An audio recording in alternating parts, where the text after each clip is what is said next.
Hello दोस्तों, मैं आपको आज एक कहानी सुनाने जा रही हूँ। एक गांव रामपुर जिसमें पति पत्नी रहते थे। पति वहाँ के ही एक साहूकार के यहाँ से मजदूरी करके घर का खर्चा चलाता था और पत्नी अपने घर के पास में ही एक थोड़ी सी जगह में खेती करके सब्जियाँ उगाकर उन सब्जियों को बाजार में बेचकर इस तरीके से दोनों ही पति पत्नी अपने घर का खर्च चलाया करते थे। पति पत्नी दोनों ही बहुत मेहनत किया करते थे और अपनी गरीबी के साथ, अपनी मेहनत के साथ, अपनी परिस्थितियों के साथ खुशी-खुशी जीवन व्यतीत कर रहे थे। पत्नी जिस जगह पर अपने घर के पास में सब्जियाँ उगाया करती थी, उस जगह पर एक बहुत ही पुराना कुआँ था। कुएँ में पानी नहीं था, इसलिए पत्नी अपनी सब्जियों में पानी लगाने के लिए दूसरे लोगों के कुएँ से पानी लिया करती थी, जो कि वहाँ के जो व्यक्ति थे उन्हें उस पानी को लेने से मना किया करते थे। पर वो उनसे विनती किया करती थी कि कृपया करके मुझे पानी दे दें, मेरी सब्जियों में मुझे पानी लगाना है। इस तरीके से तो वो मना नहीं करते थे। मगर एक बार जहाँ से उसकी पत्नी निर्मला पानी लेती थी, जिस कुएँ से पानी लेती थी, उस कुएँ के मालिक ने उससे आके कहा कि अब तुम मेरे कुएँ से पानी मत लेना, क्योंकि अब गर्मियाँ आने वाली हैं और पानी कम होगा और जिससे मुझे परेशानी होगी, इसलिए कुएँ का पानी अब मेरे ही इस्तेमाल के लिए रहने दो। तुम मेरे कुएँ से पानी अब नहीं लोगी। ये सुनकर उसकी पत्नी ने उनसे बहुत विनती की, निर्मला ने बहुत विनती की, कृपया करके मुझे पानी दे दें, पर उसने नहीं सुना। उसने नहीं सुना। जब वह अपने घर में खाना बना रही थी, तो उसका पति आया। शाम को थक-हार के उसका पति आया, तो उसने निर्मला का चेहरा उतरा हुआ देखा, तो उसने पूछा, "तुम क्यों इतना उदास हो निर्मला? क्या परेशानी हो गई? क्या दिक्कत है?"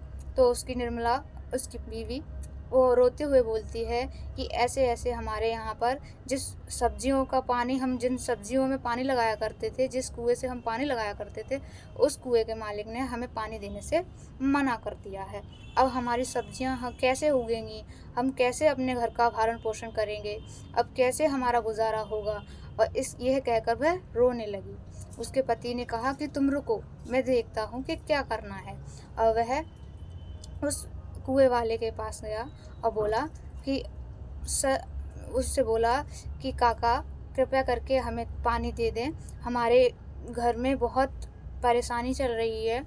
हम उन सब्जियों में पानी लगाकर उन्हें बाज़ार में बेचकर ही अपने घर का भरण-पोषण करते हैं। कृपया करके हमें पानी दे दें।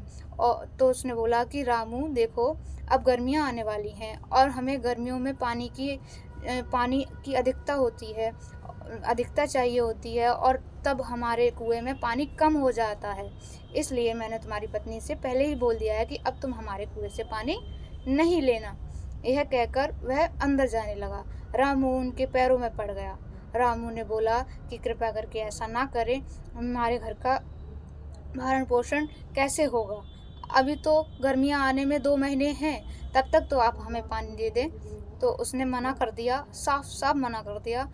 कितना भी रामू उनके सामने हाथ जोड़ा, कितना भी उनके पैरों में पड़ा, पर रामू की बात उन्होंने नहीं सुनी। अब रामू थक-हार के घर आया और तब उस निर्मला ने पूछा कि क्या कहा उन्होंने? तो रामू ने बोला कि उन्होंने मना कर दिया है अपने कुएँ से पानी देने के लिए मना कर दिया है। तो रामू ने बोला कि सुनो, हमारे खेत में भी तो एक छोटा-सा कुआँ है। तो उसकी पत्नी ने बोला, हाँ है तो, मगर उस कुएँ में पानी तो नहीं आता है। तो रामू ने बोला कि कोई बात नहीं, मैं उस कुएँ में मिट्टी बाहर निकालता हूँ, शायद कुछ हो सके। तो उन्होंने बोला, उसकी मरम्मत, खुदाई, उसकी मिट्टी बाहर निकलवाने में कितना खर्च आएगा? उसकी पत्नी ने बोला, काफ़ी खर्च आएगा, इतना रुपए तो हमारे पास नहीं है। तो उसकी पत्नी ने बोली कि अब हम क्या करेंगे? कैसे हमारा घर का भरण-पोषण और कैसे हमारे घर का खर्चा चलेगा? उसके पति ने बोला, तुम रो मत निर्मला, मैं कुछ करता हूँ। जब कोई मज़दूर उस कुएँ से मिट्टी निकाल सकता है, तो मैं क्यों नहीं निकाल सकता हूँ? मैं साहूकार के यहाँ मज़दूरी करने के बाद जब घर आया करूँगा, तो मैं इस कुएँ की मिट्टी बाहर निकाला करूँगा आके। ऐसे ही रामू ने किया। वह सुबह मज़दूरी करने के लिए साहूकार के यहाँ चला गया। जब वह मज़दूरी करके शाम को वापस आया, तो वह उस खेत में उस कुएँ से मिट्टी बाहर निकालने लगा। ऐसे करके उसको 3 दिन तक उस कुएं से मिट्टी बाहर निकालता रहा। उसने देखा तीसरे दिन कि उस कुएं से थोड़ा नीचे से पानी आना शुरू हो गया है। उसने देखा कि पानी आना शुरू हो गया है। वो बहुत प्रसन्न हुआ, बहुत खुश हुआ। वह बाहर निकल कर आया और बोला, प्रिय, हमारी भगवान ने सुन ली है शायद, इसलिए कुएं में से पानी आ रहा है, नीचे ज़मीन में से पानी निकल रहा है। तो उसने कहा कि ये तो बहुत अच्छी बात है, आप और मिट्टी निकाल दीजिए जिससे कि पानी आ जाए और हम अपनी सब्जी में उस पानी को लगा सकें। रामू बोला कि पहले प्रिय मुझे कुछ खिला दो, मुझे बहुत भूख लग रही है। वह गया खाने के लिए। पत्नी ने उसके लिए चावल बना रखे थे। चावल परोसने के लिए जैसे ही पत्नी ने उसके तरफ बढ़ाए, वैसे ही घर के बाहर से आवाज़ आई। पति पत्नी दोनों बाहर आए तो एक साधु महाराज खड़े हुए थे। उन्होंने बोला, बेटा, घर में जो भी हो तुम्हारे खाने को कृपया करके मुझे दे दो, मैं 2 दिन से भूखा हूँ। रामू ने अपनी पत्नी से बोला कि अपने घर में क्या है खाने को। रामू की पत्नी बोली, अपने घर में तो कुछ भी नहीं है खाने को, अब आपके लिए मैंने थोड़े से चावल बचा रखे हैं, वही मैं आपको अभी खाने में देने वाली थी, और इसके अलावा अपने घर पे अभी खाने को कुछ भी नहीं है। पति ने ये कहा कि जो मेरे हिस्से का खाना है वो तुम लेकर आओ। निर्मला ने बोला कि अगर वह खाना आप इन साधु को दे दोगे तो आप क्या खाओगे? रामू ने बोला कि नहीं, कोई बात नहीं, आप वो खाना लेकर आओ। निर्मला से बोला कि वो खाना लेकर आओ और साधु महाराज को दो। वो निर्मला गई और वो चावल लेकर आई और साधु महाराज को दे दिए। साधु महाराज ने बोला, बेटा, भले ही तुम्हारी किस्मत अभी रूठी हुई है तुमसे,